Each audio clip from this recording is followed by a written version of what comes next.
Original Malagasy Bobson. Hello? NMM's Production. Purchase your tracks today.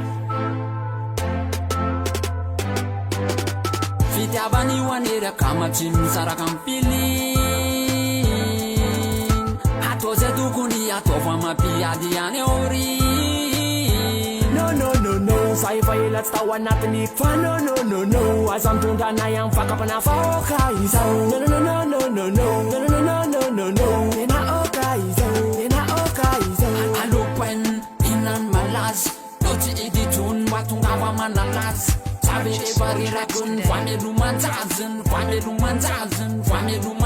Azafady lesbro tsy de misy mivava tena miala tsintsy mivady apalitao raha fotsy ato an-tananao tena mandaginy nasamany fili zafa misarako fefa mitambatro zay sako aloha matsapa fa hoe tena milay le kosikosikosi efa atram'izay za misaraka mandrak'izay aze lafa manomboka tontrintrin karaha olo be voakatra anaty building rehefa tsavakanakamanay nomenatrin manambady manapaka fili fitiavany hoanery akamatsy misaraka ampilin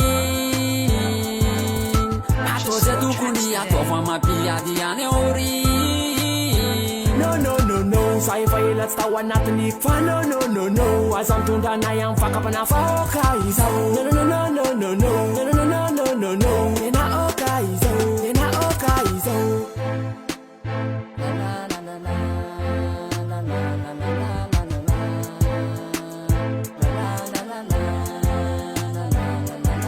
Saroko mahota farakotsika mitrano maresaka faty tsy mety milamy mandaotsika hiala fa leo izy trano Mitapo fe ela vehivavy tsy mety raha tsisy hoan'ny lela afaky baty hoe mipito ihany alohan'ny lela atsasiko le sermanina hoe sy ho any lasanapio nga tsy tadidany lao alekôtsy hoe mbola nangana roa mbola nangana rovany style mbola tsy miovany kosy mety fiarana tsisy bety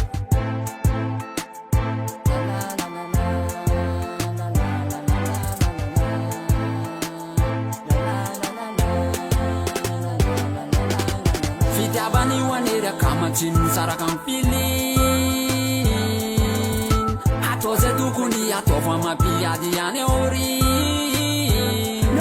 No, sa efa ela tsy tao anatiny fa no aza mitondra anay amin'ny fakapana faoka izao. No, tena oka izao.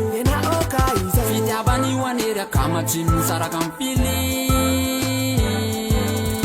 atao zay tokony ataova mampiady ihany aory. No, sa efa ela tsy tao anatiny fa no aza mitondra anay amin'ny fakapana faoka izao. No, tena oka izao. NMM's Production.